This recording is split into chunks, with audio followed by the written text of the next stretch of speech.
Hey everyone, this is Chris and Sandy Bent with the Chris and Sandy Show. We get up close and personal with some amazing guests throughout the entertainment industry. And today, like I say on every episode, we got a great one for you. Who do we have? We have Diandra Lyle with us today. She's an actress who has been on Apple TV's Beauty and the Baller, Paramount Network's American Woman, NCIS, Shameless, Bones, General Hospital, and many more.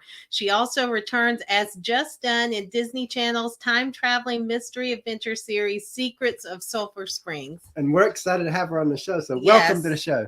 Thank you. I'm excited to be here. Thank you for having me. I always like to start the show out kind of same way. You know, we're Yes. all in this together type of thing. As you know, we got last 20 months have been rough for a lot of people, especially in entertainment. Oh, yes. So definitely. how has COVID affected what you do, and what have you done to maneuver through this? Wow. Well, COVID first affected me when we were in the middle of shooting season 1 on Oh, wow. Secrets of Okay. Sulphur Springs. So we were in New Orleans. We got there at the end of January and then had the shutdown mid-March. So that was like, okay, this is real. Something's really going on, you know? And then had to come home and, you know, just like most of the world thought, oh, it'll blow over maybe in weeks, Mhm. months at the most. And here we are still dealing with it, right? A couple years later. Yes. Um, But you know, that in between time, you know, I was home with my family, and it's definitely nice to have that downtime. I think Yeah. that's the silver lining of it. You know, a lot of people got to spend time together that usually don't. So that was a blessing. But again, no word on, is our show gonna get canceled, or are we gonna go back?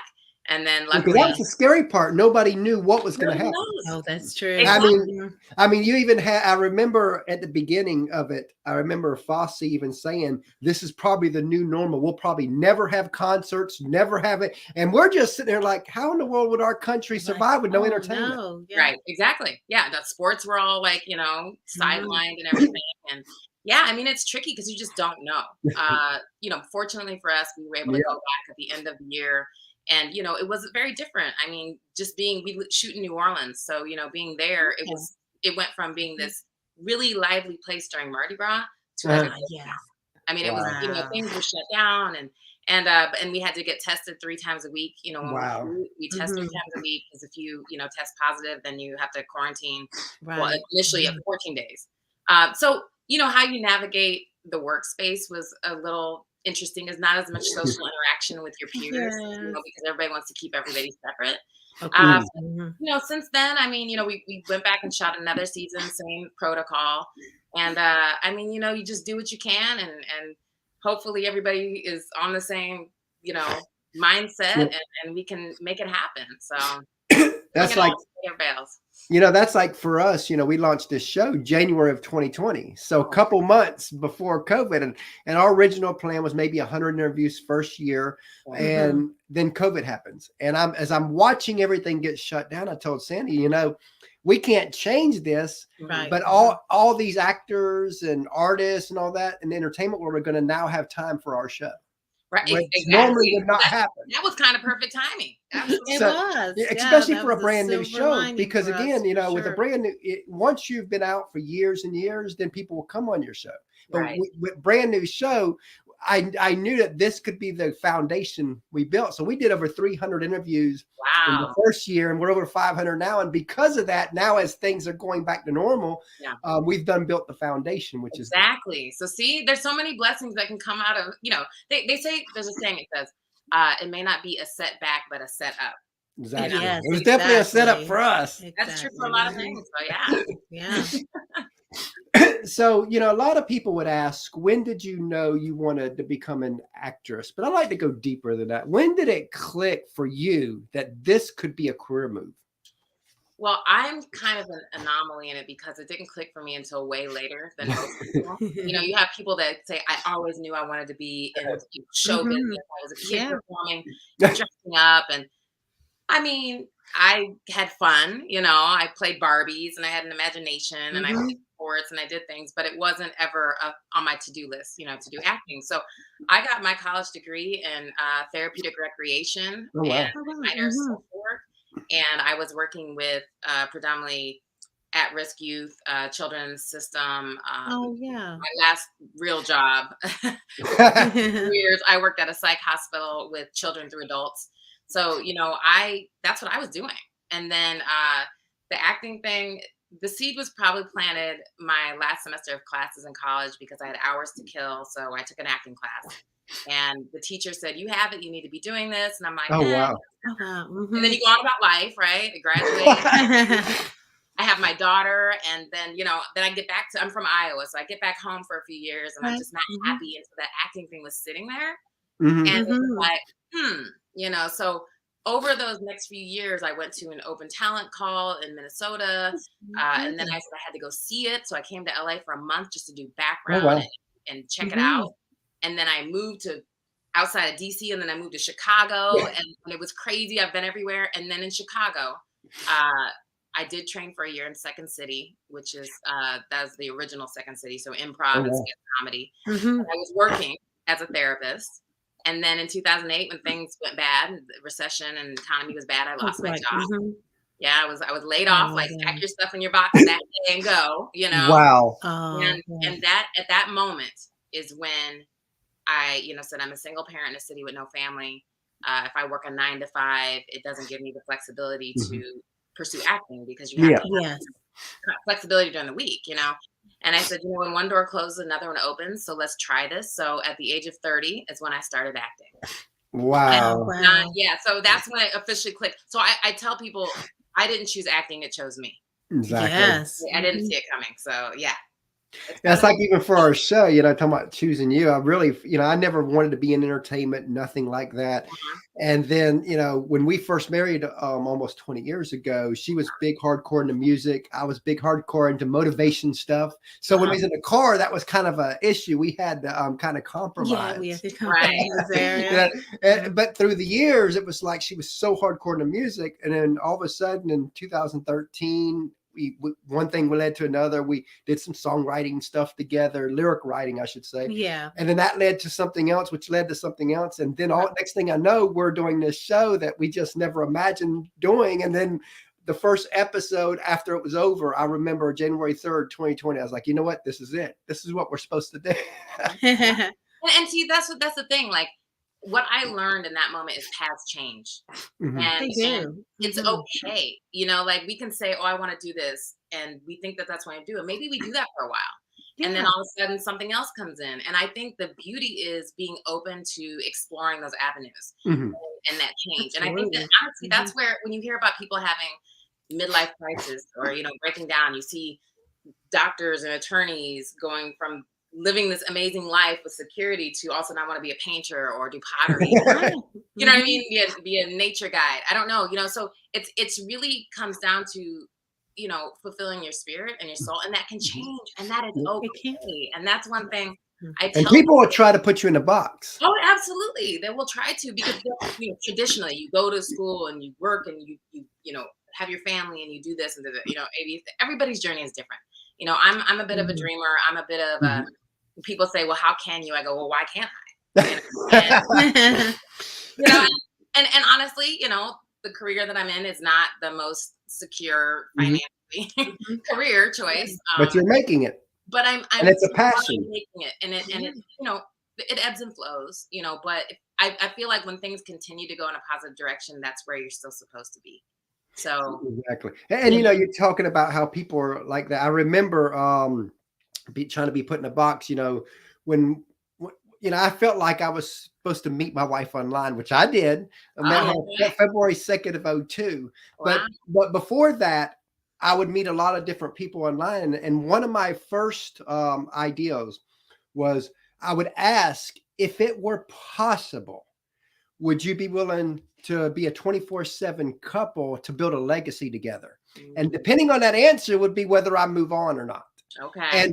And she was the only one that said, after 200-300 times I've asked that, she was like, if that were possible, that would be amazing. I've never heard of that, but that would be, and here we are. Open to it, right? And then you were the winner, so it was amazing. It was a dream that I had on how I wanted to live marriage. And, like you were saying, you being a dreamer and all the time, and other people don't understand that. Right.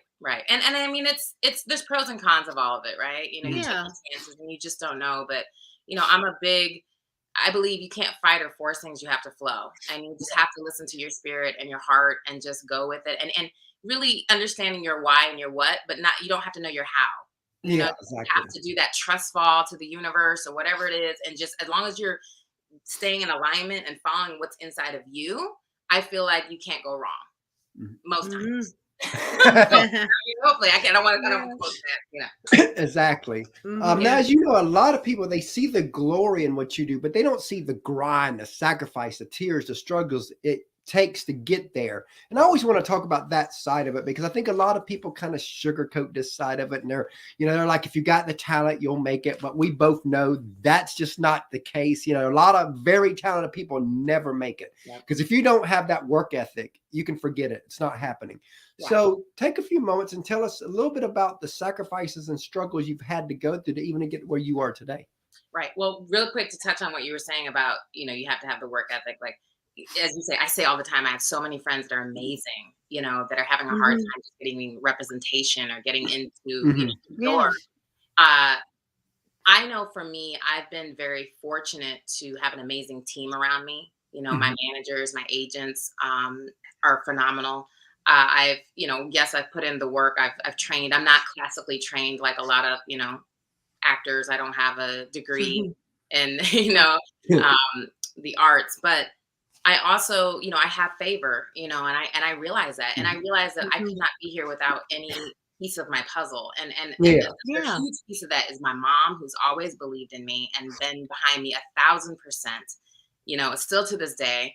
My friends, my family, my people back home in Iowa, my other people in Chicago, which is like my second home, those people that I've met over the years or worked with, that I've shared this dream, that are still supporting and rooting for me. Like, that keeps me going. And I would not be here without any of those people, so it's not that. So to say what you were saying, it's all those things have to align, When it comes down to sacrifices, I mean, it's really hard. My biggest sacrifice this far is when I moved to LA in 2012, I let my daughter go stay with her father for a couple of years. And that was the hardest thing I've ever done. Wow, I bet. Yes. Hardest. I don't want to miss any part of my daughter's life, and then as a mother with a daughter, I don't want her to feel like I, just abandoned her. Yeah, exactly. And also, you don't want, society to look at you kind of crazy, even though what you're doing is the right thing.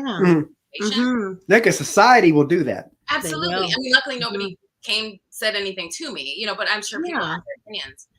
But I knew coming to LA that I was going to have to trudge through, you just got to build that foundation. Exactly. I didn't have a foundation. I didn't have a support system here for my child to help me, with if I need somebody to pick her up from school or watch her if I'm doing something.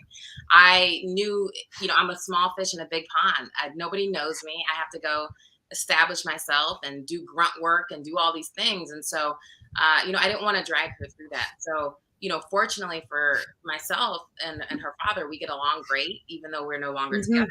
And he was like, hey, let her come over here. And he was married, I think, at the time, and had their first child. So I think it's a beautiful thing. Every child needs both parents. And luckily, you had an ex that was willing to do that and not try to take you back to court and say, what, she's abandoning. Exactly. I don't do drama. Okay. I don't have all I do is on screen. Okay. So let's that. I don't, so we get along great. I get along with his wife, his family, and everything. And we're just, it's one big family.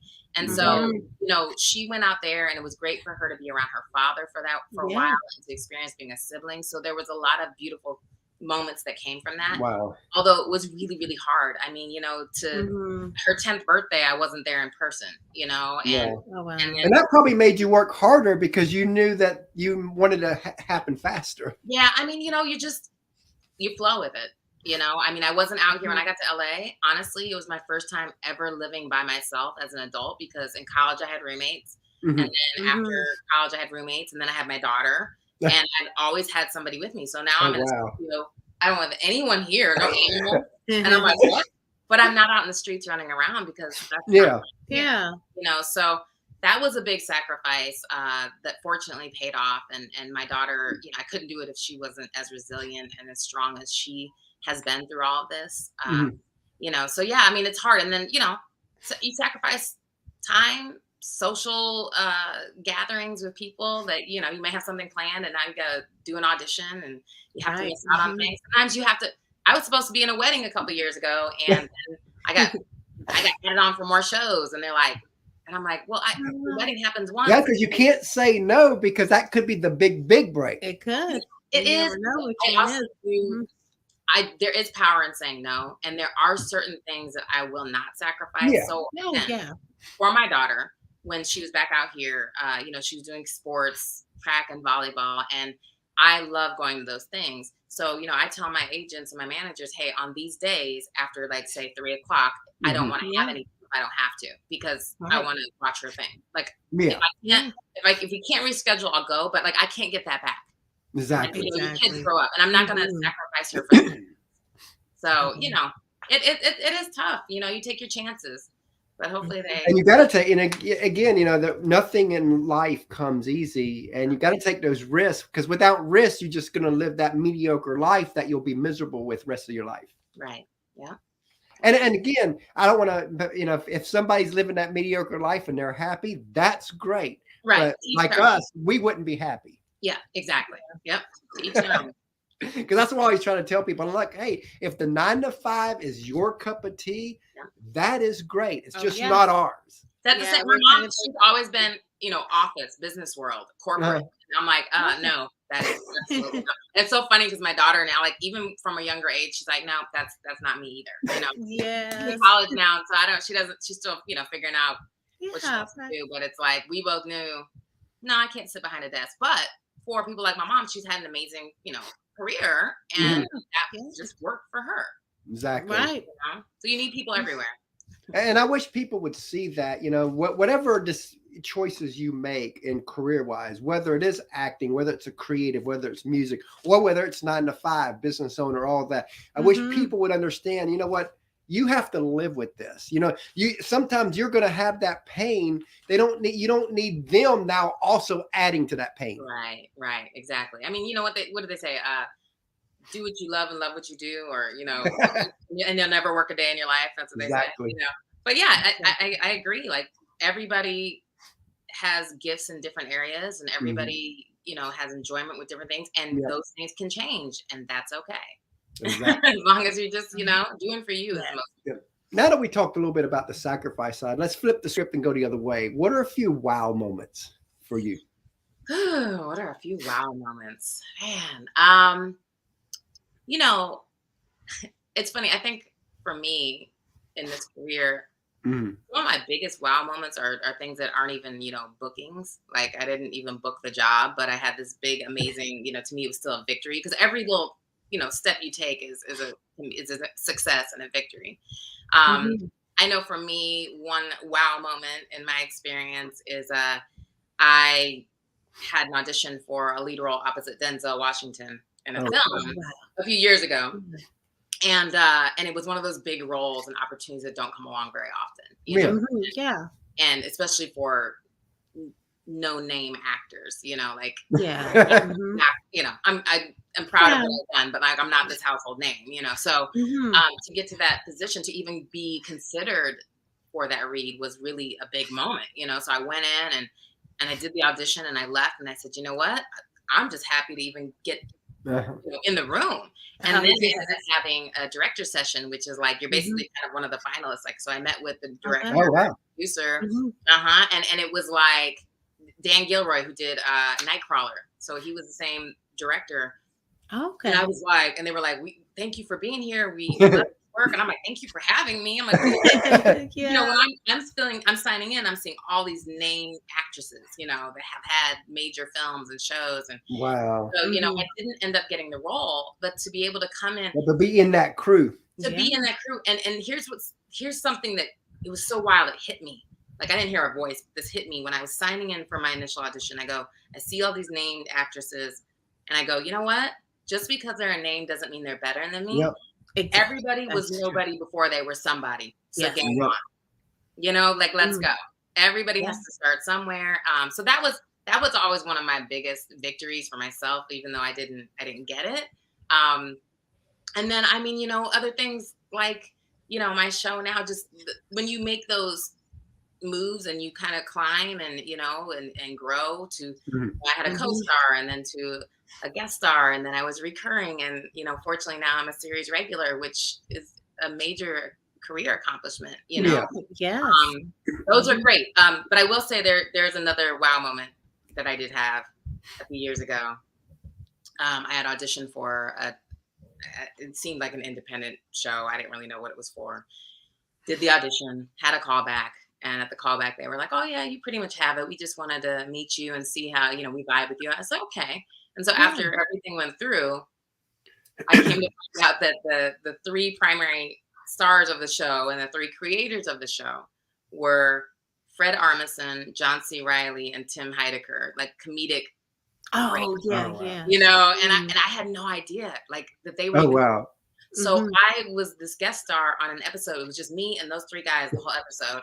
And to be able to work with that caliber, I was like, what? And like John C. So that was a really big wow. Like they were the funny people. I just was kind of like this great character. But it was such an honor to be able to play with those people because I respect their craft and I didn't see it coming. So that's the best way. Yeah, you have little moments like that, and so there's a couple of moments. Wow.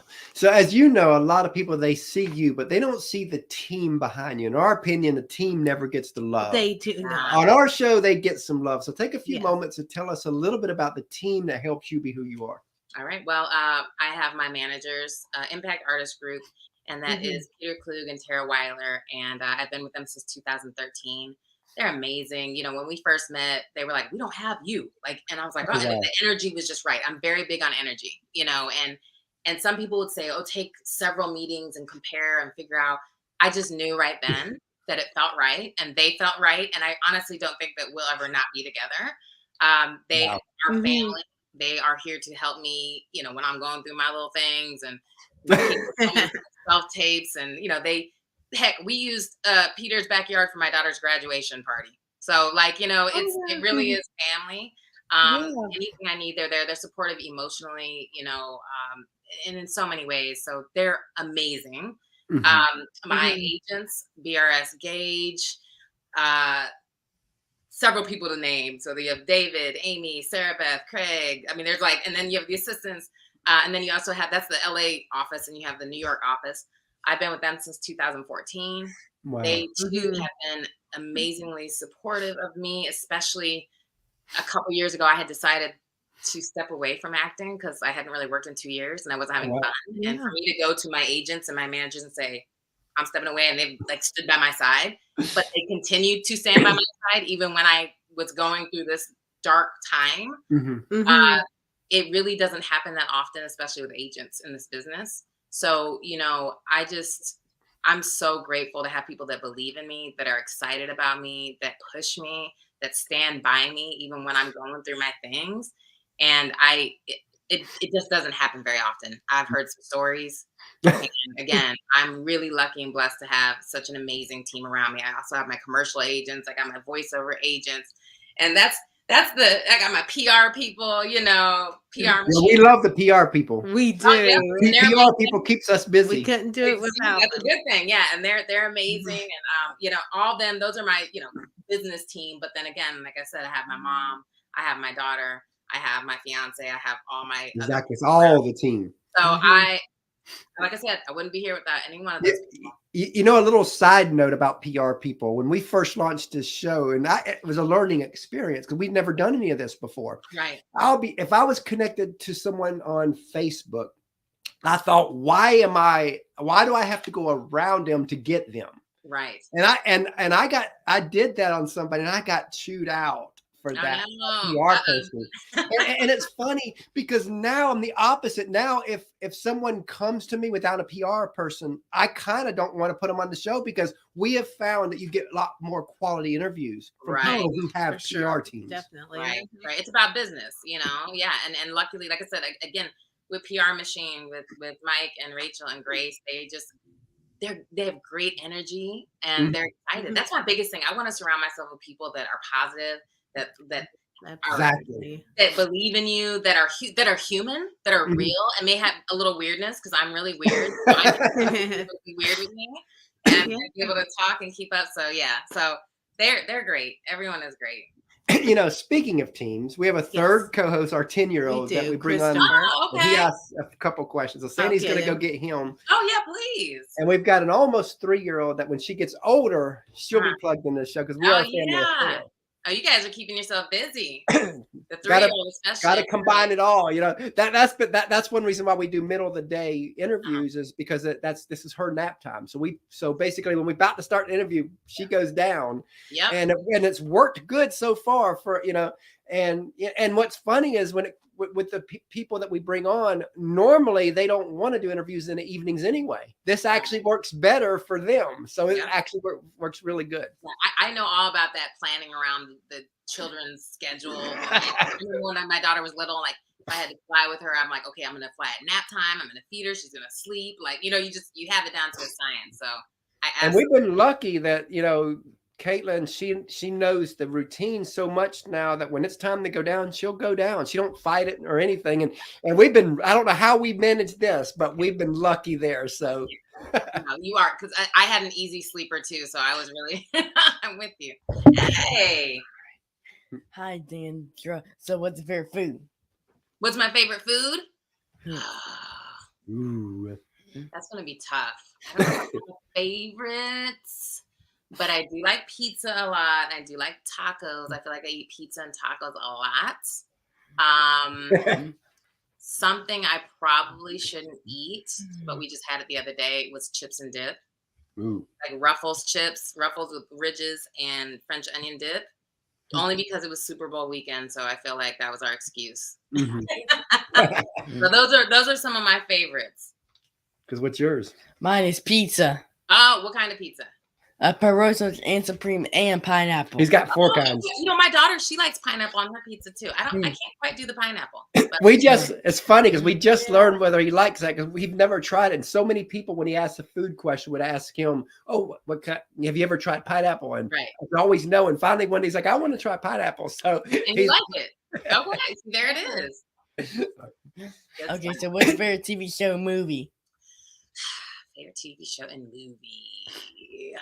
Let me think about that. Well, I mean, I would like to say that my favorite TV show is Secrets of Sulphur Springs because I might be a little biased there. I like that show. You know what's funny is I watch a lot of paranormal and ghost reality shows on Discovery Plus. Like I like stuff like that. So they're like ghost hunters and ghost adventures and things like that. I don't know. I like the spooky kind of hauntedness of it. So like all those shows are probably my favorite. As for movies, so if I take it back, I love The Sound of Music, which is a classic movie. That's a good one. I sing all the songs, that's a really good movie. So I do like that one. And I'm trying to think of another favorite movie I have. I've seen so many movies in my time. Let me think. Sound of Music for sure. I like Footloose too. That's another old movie. Another good classic. A lot of good movies. Yeah. See, I like all those like 80s movies and like things that like you can watch over and over and over again and still have a good time. Oh, and my last one, I do love The Golden Child, which is an Eddie Murphy movie from like 1980. Love me some Eddie Murphy. Yeah, so Golden Child for Eddie Murphy is one of my favorite movies. Okay. What's your favorite movie? Yeah, my favorite TV show is SpongeBob, and my favorite movie is Minions. Oh, Minions! I've only seen like part of that, so I need to go back and I need to watch the rest. It's funny. Bye, thanks. Bye, nice meeting you. He loves to be on the show, that's for sure. Oh, that's so fun! I love that you have. He's not been on every episode, but for the most part, he's been on 95% of them. Wow, good. Probably higher than that. He's getting all that experience now, and he'll have his own show here pretty soon. And that's the plan. Yeah, you'll be guest on his show. There we go. Yeah. So, if you could co-star with any actor or actress, who would it be, and what role would you want to play? Oh, I'm terrible at this question because I love variety, so I just love working with anybody and everybody. I don't think there's one particular person that I would like to work with. Oh, hello, I'm seeing all these people saying these comments. Yeah. So I'm open to whoever. I mean, I've been fortunate to work with some veterans in this game. I've worked with Rob Lowe, and I've worked with Alicia Silverstone, and I've worked with people that you're like, wow, I grew up like watching, your stuff, and now I'm working next to you, and it's just every experience is an adventure. So I'm open to like whoever. As for like a dream role, again, I like variety. I don't want to be pigeonholed. So I like all different types of characters. Yeah. But I would really like to be in like a fantasy type film, kind of like I like like the Harry Potters, or I've been on The Witcher too, which is on Netflix, The Witcher and Wheel of Time and all those fun things. I think it would be really fun to be some kind of interesting character on one of those. Maybe a villain. I haven't done a villain yet, so You kind of took my next question away from me, because my next question was going to be, what show or movie would you like a role in? Those right there. Like I said, Witcher and Wheel of Time. I love those. So hey, I would definitely go over there. Oh, let's see. Somebody said, can I respond? Man, what happened to Alicia Silverstone? I haven't seen her since the Aerosmith video. She's been doing some things. She had. Well, I was on a show with her called American Woman that ran on Paramount Plus, and I was in 5 episodes. So I was her coworker. It took place in 1965. So I was Louise. I had my little afro, and I had soul. Awesome. And so we did that a few years ago, and then I think she did that Diary of a Wimpy Kid movie. She had something else recently. I feel like so she's doing things. Oh yeah, she's got her vegan, her book, the Kind Diet. So because she actually gave me a copy, so she's big into the vegan movement and everything. Yeah. And she's probably staying low profile because, again, a lot of actors and actresses, they've had their heyday and they kind of go low key for a while because, again, you've been in the spotlight all them years. Yeah. So it's time to at least calm down for a little while. Right. I mean, she has a kid, she has a son, and so she has her family and life, real people exactly. Stuff. So what's been your hardest role to play? Hardest role. I don't know if my hardest, maybe my hardest was probably my very first TV role. And it was a co-star. It was on Detroit 187 that was on ABC for a season. I think it's like 2010. Okay. So this is my very first ever experience on a TV set, and doing this. And my character was Mandy, and she's a cocktail waitress at a casino. So Mandy was in high heels, a short little dress. Oh, okay. And she had to carry, a tray with drinks. Right. And she has to walk up to one of the main detectives on the show because they have a little bit of history. And she has to kind of put him in his place because he never called her back. And while she's doing all this, she has to smack him. Oh my gosh. Well. I don't have waitress experience. I don't have serving experience. So now I'm trying to balance these drinks. It's heavy. I'm trying to walk in heels. I'm trying to, do all this and then do a smack. It was a whole situation. Like, and then, you have to sell the smack and everything. And that's probably my hardest situation just because I was like, I don't know what to do. And you have to make it look real, Yeah. Great. Just don't get caught doing it. So you're like trying to act like you know what you're doing and you kind of don't. So that was probably my heart that.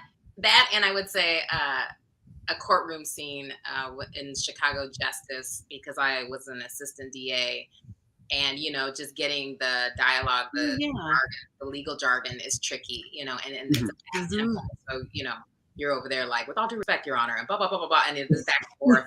And even after some takes, the main actors on the show, they were like, listen, that was amazing because it took us a long time to get in the groove of doing this. It's hard to feel bad for people when they just jump in for an episode because they're not used to it.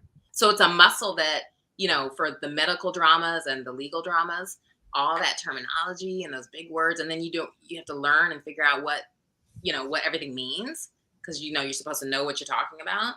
Those are probably, those are my tricky moments.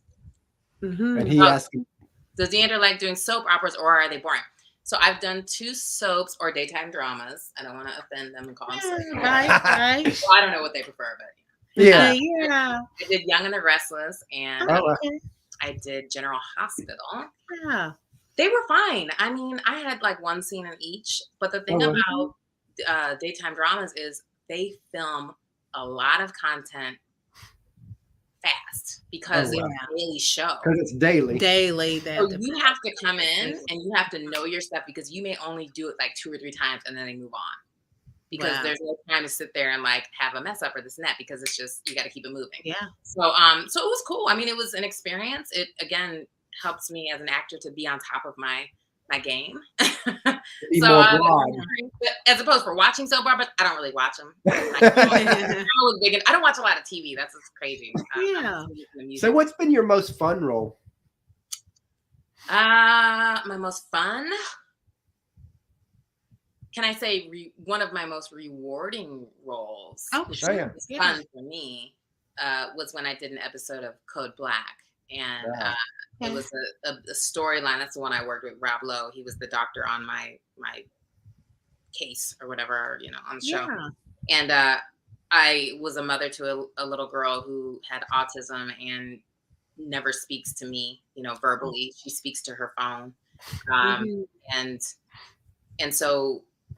It was a really emotional thing because the daughter ended up having another health issue. So it was very, it really tugged at the heartstrings and it was one of those ones that gets you all crying at the end. And that was one of my most rewarding roles just because it was a real life thing. And I met someone who was a writer on another show that I was working and he had seen that episode and he said he had this child who has autism and said it really it meant a lot to him. And, so for me as an actor, if I can bring that truth and realness to it and people can connect with that, then my job is done. So that's like little Chris. He don't quite have autism, but he does have speech delay.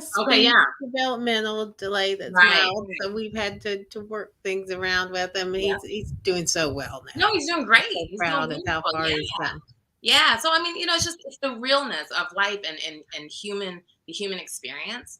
So that again was very rewarding for me. So I don't know if I should use the word fun, but that was for me, just to be that challenge, I should say. Let's see. Rob Lowe is so funny. Austin Powers. If they do another, and I'm like, hey, I can do Beyonce. I can be her up in Austin Powers. I would do that. That'd be fun. Yes. So tell us a little bit about season 2 of Secrets of Sulphur Springs. So season 2, the kids Harper and Griffin, the main kids of the show, they're traveling even further back into time. So season 1, they went to 1990. They got to meet their parents at their age, which was kind of fun. And in season 2, they're going back to 1960 and 1930.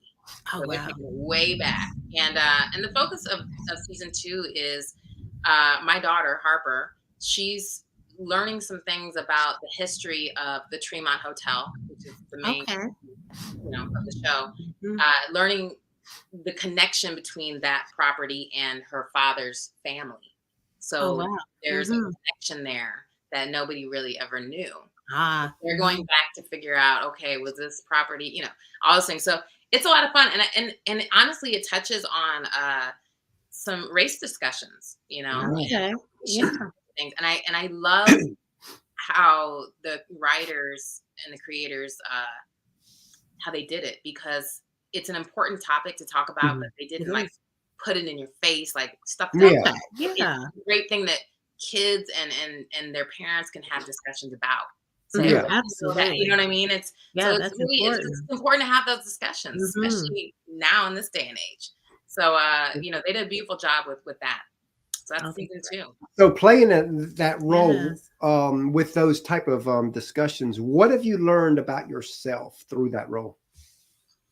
What have I learned about myself when it comes to like the race stuff or just yourself in general?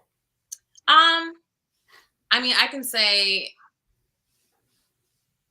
as a parent, I mean, there's parallels for me with this character. Because I didn't realize this till somebody asked me not that long ago, but I was like, oh, I'm actually very similar to Jess. I was like Jess Dunn. Yeah. This might be me. I'm not sure. Mm-hmm. Did they model her after me? That's what I'm thinking. But I learned, the love that, parents have for their kids and, wanting to teach them but then also the tough love and all those things. But, and my character is a single parent because she's widowed and I'm a single parent, not because I'm widowed, but I've been a single parent. Yeah. And so just kind of, keeping that balance of fun and like, I'm kind of a little sassy and I like to talk stuff and be goofy and that's how I'm with my kid. And that's how Jess can be with her kids. But then also we don't play, so it's like, it's one of those things you see that, trying to have that balance. So I definitely see that parallel between myself and the character. When it comes to discussions, I'm trying to think. I mean, it's just great to continue to have dialogue about things, Yes. And that's the most important thing. I think that's the best thing that most people can do is have conversations. Yeah. Sure. Talk to each other. We We all need to talk to each other. I mean, can you imagine if, it's almost like the whole race thing is almost like a marriage. Because if me and her acted like that, we wouldn't be married. Right. We have to talk. We have to communicate, discuss things, understand. But there's so many things. We're all human at the end of the day. And it's like, if more people took the time to talk to somebody who was different than them, they would realize, we're different but the same. We're, exactly. And they would see that we're more the same than not. We just have a different coding. Like, what is it? Like, everything underneath is the same. I mean, I'm biracial. My mother is white and my father is black. So you get to see both sides, right, from your family.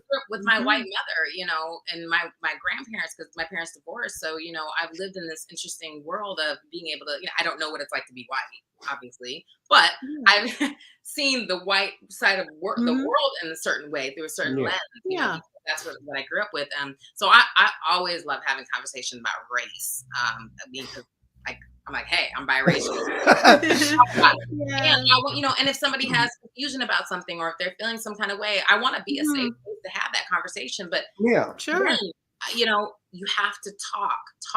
I had good friends of mine who, especially when things were kind of wild and crazy with the civil unrest, at the height of the pandemic. Sure. White friends of mine, and they said, "What we donated and we've done this, and what else can we do?" And I said, "Have the conversation. Have conversations with your friends that maybe your white friends that may not be comfortable talking to people of color, but maybe they're saying something. Talk to them.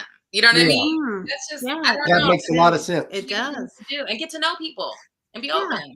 Yeah. That's like my personal Facebook page, and I did this on purpose. When you go through my page, I have every you name it. We have conservatives, we have liberals, we have gay people, we have straight people, we have Christians, we have all walks of life, anti-Christian. I have every bit of, and I'll be honest, it's helped me because I see so many, like when something's hitting the national media, I see all sides of this because I've watched the feeds. And I'm like, they make sense and they make sense and they make sense and they make sense. They just need to talk. Perspective. Exactly. Everybody. I mean, it's the same thing. And not to go down this tangent, but like when it comes to religion, to me, honestly, like you have all these different branches, but they're all pretty much the same thing. They're all saying the same. You know what I mean? And you're like, then this person, they don't like them, and they don't. And I'm like, I don't understand. So again, it's just, to me, it's about the human condition. Yep. When you strip all these things away, just we're all be human. a good person, and just we're all brothers and sisters, and just help each other out and look after one another, and I mean, I have family that sit more on the conservative side. I have always as I've gotten older, I'm curious more about certain people's viewpoints because it's just my family and they love me and I love them, but like as I've gotten older, I'm like, I wonder how people feel, but it is like, I don't know, everybody has certain points where I can respect opinion, but it's the willful ignorance that I don't like. When people know better and they choose to just believe lies, that's the side that I don't empathize with at all. So so it's Secrets of Sulphur Springs, and it's on Disney Channel. It's also on Disney Plus, and I think you can watch it on Hulu. Awesome. And what would you like for your legacy to be in the entertainment industry? What would you like to be most known and remembered for? I would like to be most known and remembered for just going for it and living my dream, you know? Yeah. That's my thing. Almost anything is possible. And I mean, there's a quote that I live by. It's in my email signature, and it says, "It's never too late to be what you might have been," by George Eliot. And that has always just settled with me from the moment I saw it some years ago. And I truly believe that. So there's so many people, like you said, that say, I want to do that, but they're too scared, or they're listening to everybody else's opinions and they don't do it. But why not? You know, so the worst thing that can happen is you fail. So what? Exactly. They say, what, nothing beats a failure but a try. So it's like, I'm a little girl from Iowa. Okay. Raised in Iowa. And then, you know, I was living in Chicago. I was a single parent. I was 30 years old, and I was like, I'm going to go do acting. I think I can do it. And that's crazy when you look at it on paper, right? It is, yeah. Now I've been on almost every major network. Just like Steve Harvey, you know, when he tells his story when he was little, his teacher told, when they had all the class write out what they wanted to be, and he said he wanted to be on TV. Oh yeah, when he was like I remember, 6 years old. And she made him change that. The teacher. She's like, nobody. And I remember he jokes that every year he sends her a new TV. Yeah, it's I mean, it's one of those things, like, why let other people's, you know, limitations or insecurities shape you and your journey, you know? Because it's just because a lot of those people, they were told that that's too crazy, that you're not gonna do that. You just do this A, B, and C, and D, and this is how you live. And you just have to be able to take that chance, because it is possible. Yeah. I'm living proof that it can happen, you know? So yeah, I'd like to be remembered for that. I would like to be for other people to walk away inspired and believing in themselves, that there's almost nothing they can't do. Wow, love that. And if you could say anything to your fans and followers, what would you want to tell them? Thank you. Thank you for watching our show. And if you follow me because you actually know who I am, thank you. And if you're going to come over to follow me, welcome.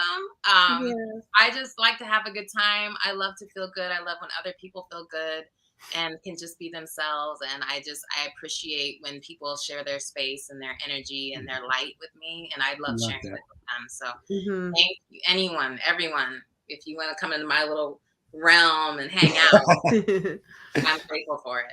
So as we close out here, what advice would you have for somebody who wants to do what you do?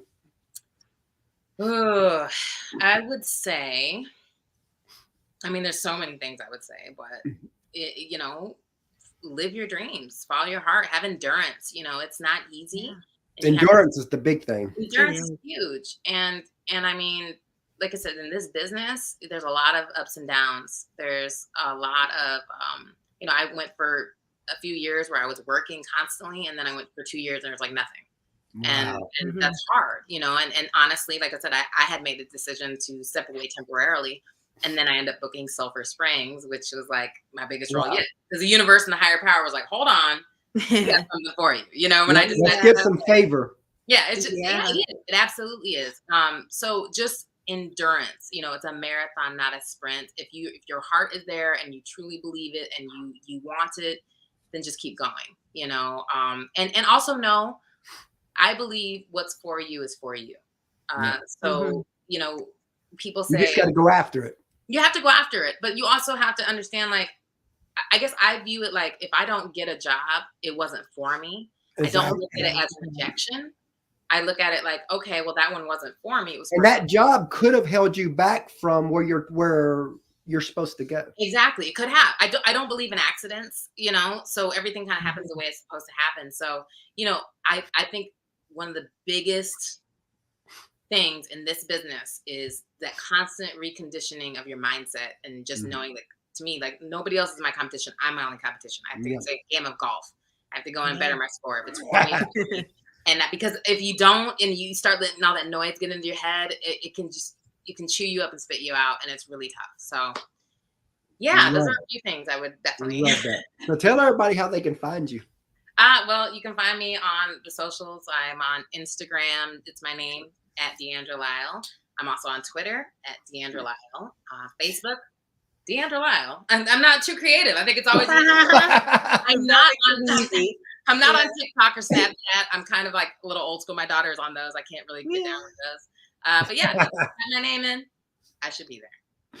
You know, we really enjoyed having you on the show today, and we look forward to having you back. I would love to come back. Thank you so much. And it was great meeting your son as well. We appreciate that. We appreciate that. Yeah, Thank you so much for your time today. You have a great day. No problem. Thank you to everybody. I know there were some comments and things that I missed, but thank you all for joining us.